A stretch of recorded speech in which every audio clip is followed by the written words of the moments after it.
Cheers, buddy.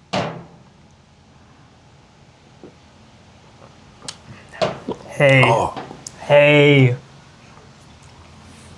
that's delicious, man.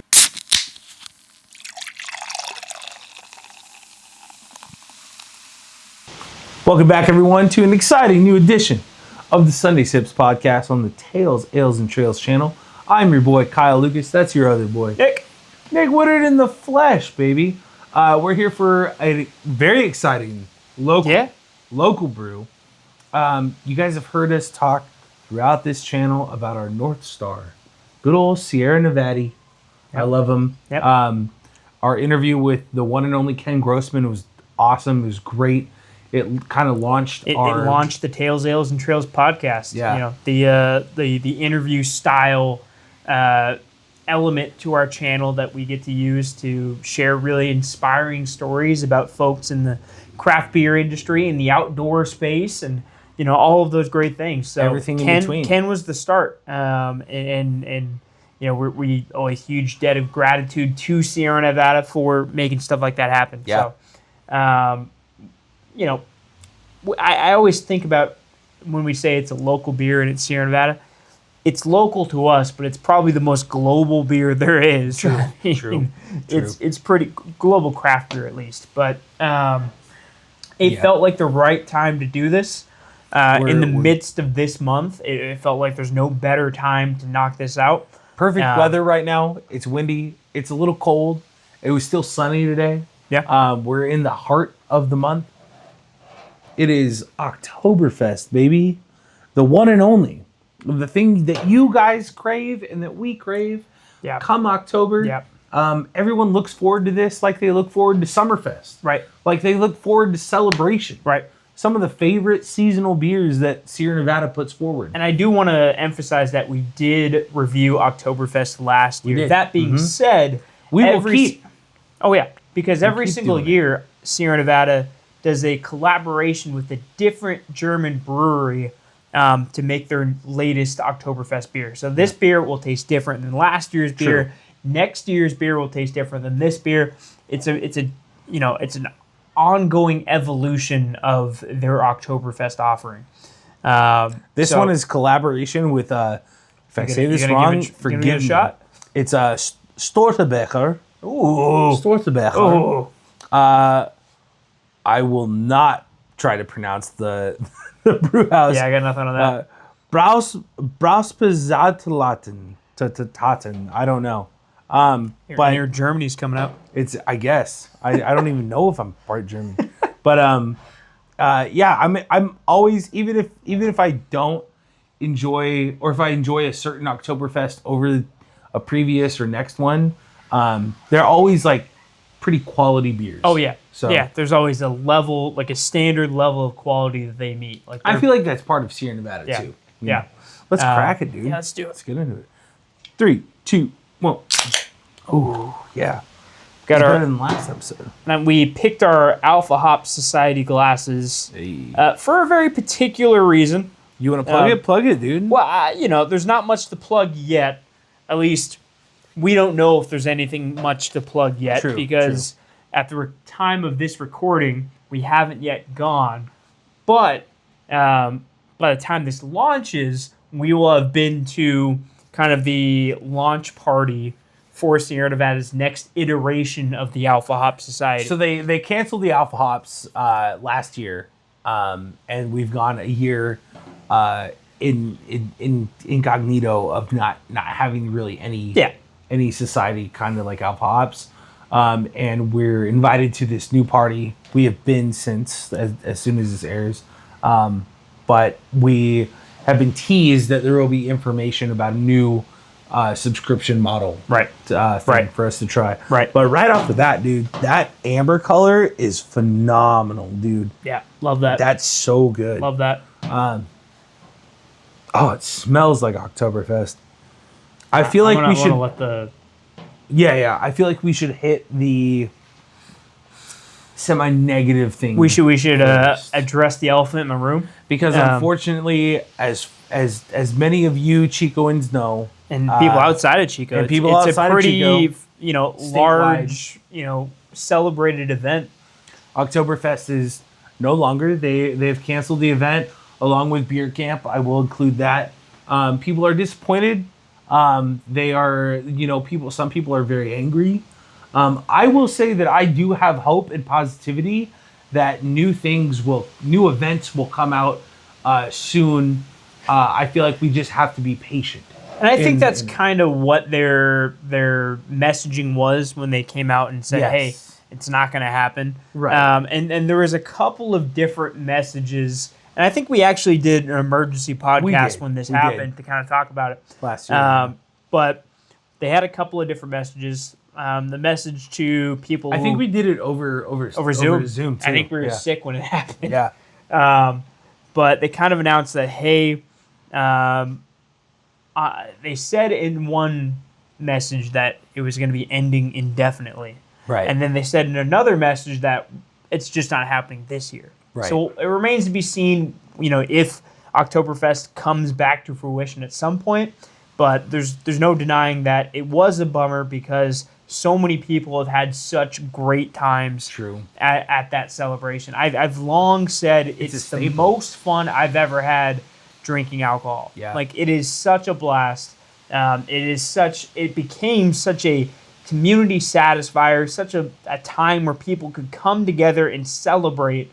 It just really screamed Chico Fall by the time you got around to Oktoberfest. Yeah. And it's a bummer that we're not seeing it happening anymore, but it really stapled the season for me. Yeah. And it stapled something that I got excited to because I was like, friends are coming out of town to come in and I get to see friends. The last couple of times my parents went to it, they were a part of this celebration. It really became a friends and family, event. iconic event that we look forward to doing every year. So I'm not gonna lie to you. We love Sierra Nevada, but we are bummed that is not happening this year. True. Let's take a sip, and we can tell you after the sip about what's happening in its place. Absolutely. Cheers, buddy.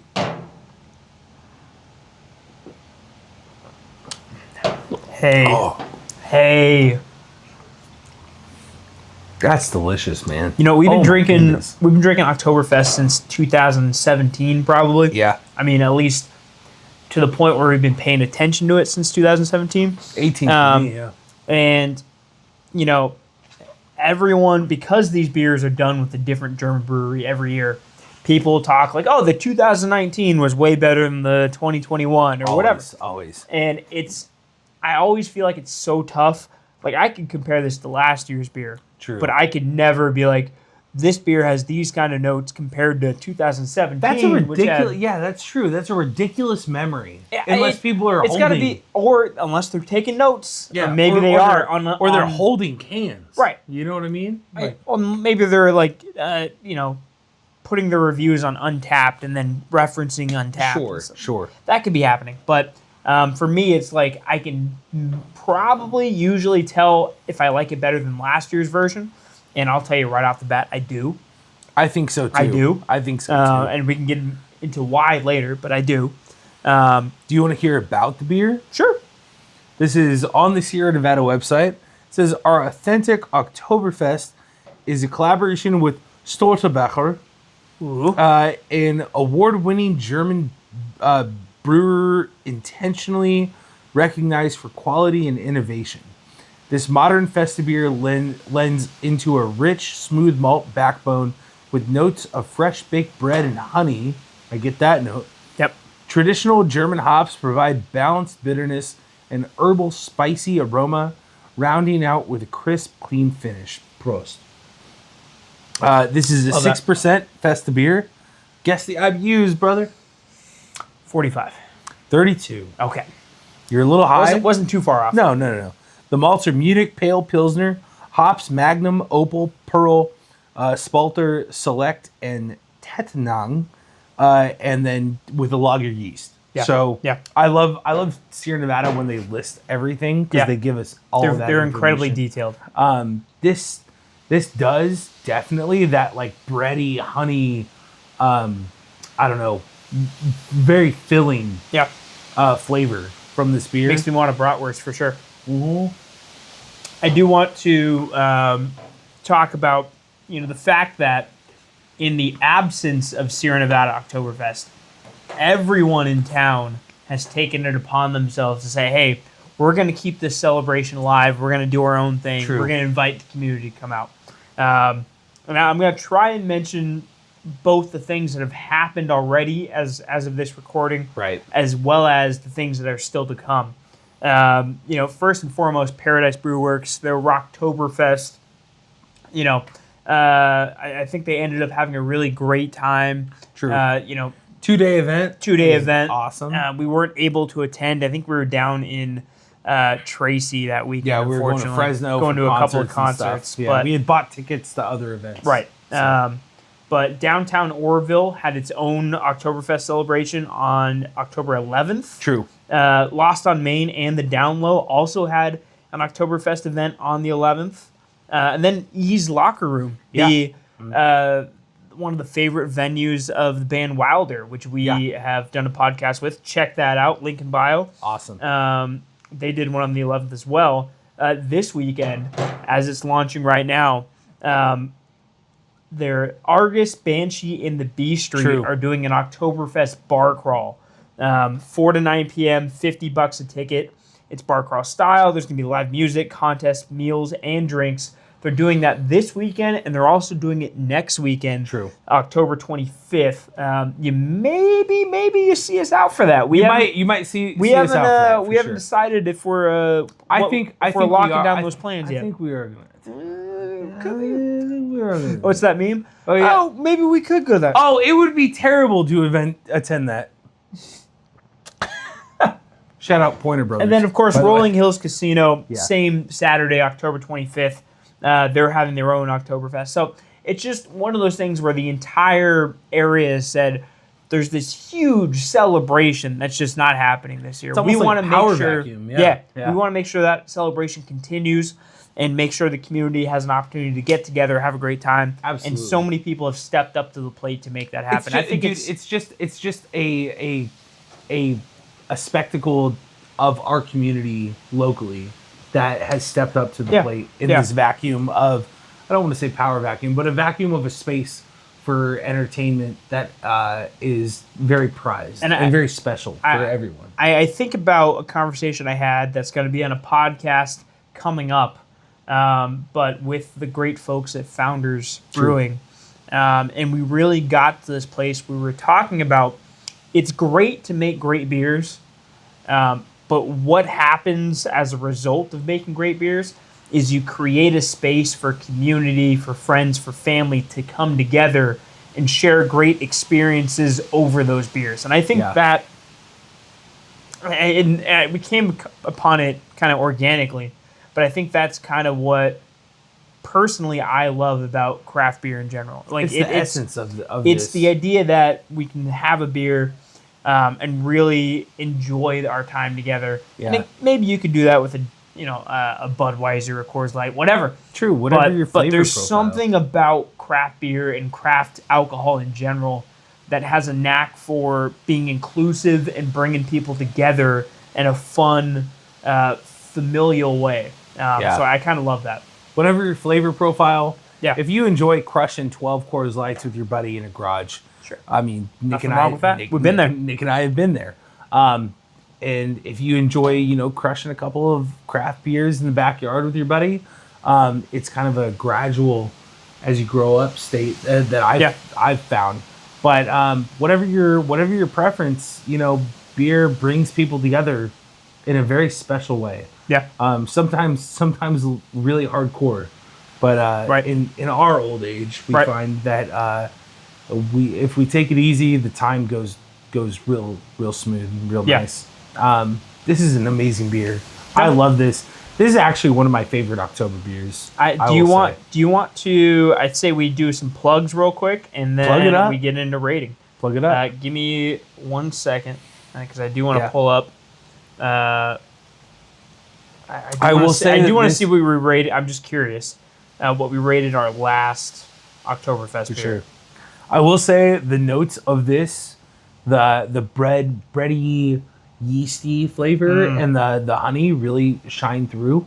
It's kind of like it's got that sweet note on the end, where if you've ever tasted like honey straight, it's kind of got like that specific sweetness. Yeah. It's not like, soda-y or like just straight sugar, but honey has that particular flavor. Holy cow. And it's got that for sure. We did not review Oktoberfest last year. You know why? Oh, wow. Because we were doing that full 3-month poll of sober October. We were going sober for basically 3 months. Yeah. So we didn't have a chance. We started in October, did sober October. Which, again, another plug. I will be doing. Yeah. Another. By the time this comes out, I think you'll be fully into. I'll be kind of. I really want to attend that Oktoberfest thing. Of course. Yeah. And so I'm thinking about pushing it out. Yeah. But I will still be going, November, December, and all of January is a pretty big. Because I go till my birthday, January 30th. Right. If anyone wants to send me some stuff. Venmo link in the bio. But I mean, it was a very good thing for me to do. I love it. I feel like I'm freshly renewed. My body feels healthier during it. It's a good reset. And we're a little behind the curtains. Please. We're gonna be banking some episodes, so we're not doing just a ton of NAs, but we will get into NA beers. Yeah. More of those coming up. Yeah, and there's some fun new ones. Stuff. Yeah. And there's some fun new ones we want to do. Yeah. Sierra Nevada actually made a non-alcoholic Oktoberfest beer called a Festbier. Yeah. Which they're pretty excited about. We haven't tasted it yet, but we will. We will. For the purposes of this podcast. So 100%. I'm going to hit some plugs, and then we'll get this guy rated. Let's do it. By the time this one comes out, we will have... Ramble West will have just come out. Our podcast, our interview with Ramble West, Ryan and Jim over at Ramble, in celebration of their 2nd anniversary. We've gotten to know them pretty well and gotten to help out with some of their things in the past, like their Fresh Seas Wet Hop Weekend. And we finally got the chance to sit down and have kind of a long-form discussion about the journey of the brewery, the philosophy behind the beers they make, the really personal and special ties that a lot of their beers have. True. Thinking about Poppy's Pale Ale and things like that. All the passion, yeah. Yeah. So really fantastic discussion. If you haven't seen it yet, you really need to. Go check it out. Looking further back than that, Lassen Cider, Ben Nielsen, got a great discussion with him about, his idea that he's really making cider that's different from... the way I phrase it is he's making cider that changes people's perception of what cider can be. True. And even further beyond Lassen Cider, we talked to the band Wilder. I think we alluded to that earlier in this podcast about their passion for making music. They're a Red Buff-based band. Great group of guys. One of our more fun conversations we've had doing this. And of course, like we said, Ken Grossman, Sierra Nevada, Nick Pavlina, Humble Sea Brewing down in Santa Cruz. Always. They were fantastic.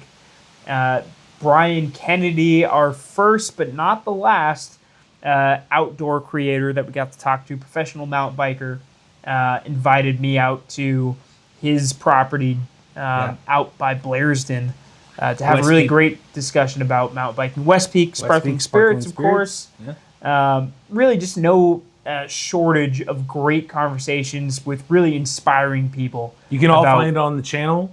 It'll be there. Go check it out.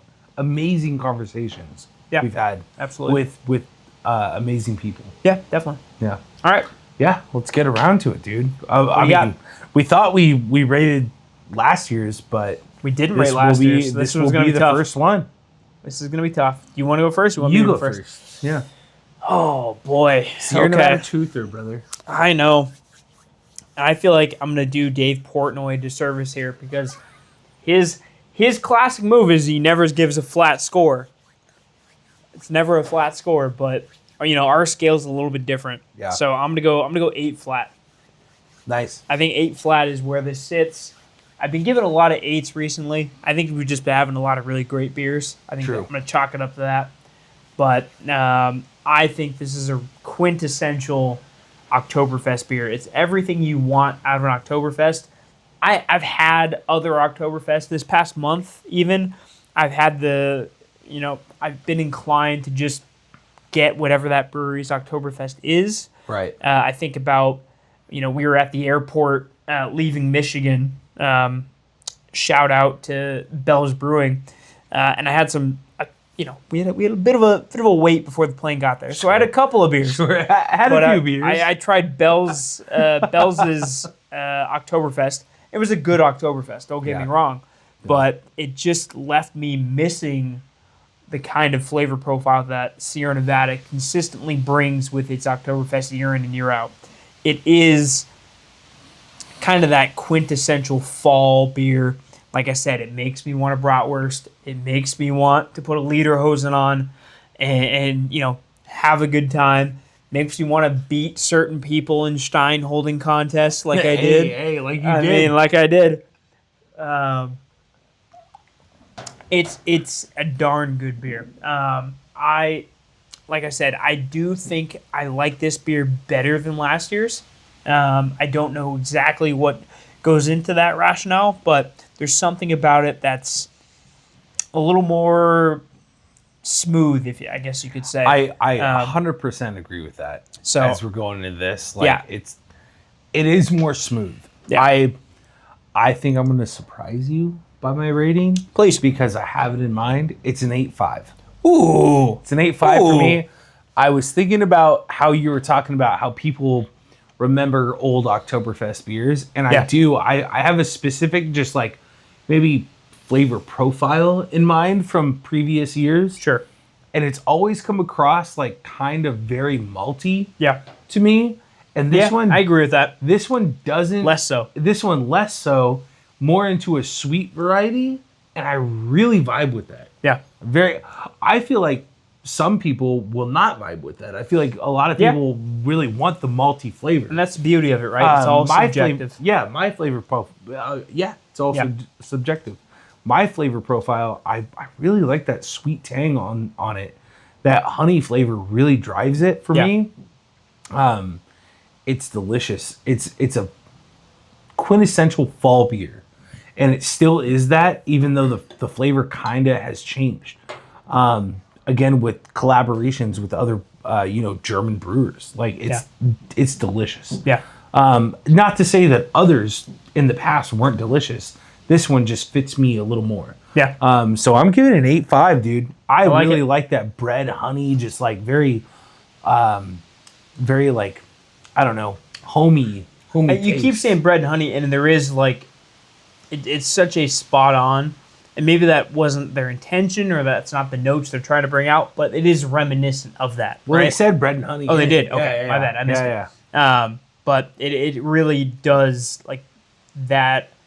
It's such a familiar flavor because of that. Because of that bread and honey 100% aspect of it. So. Yeah. All right. I say we kill it. Cheers, buddy. All right. 8.5. Yep.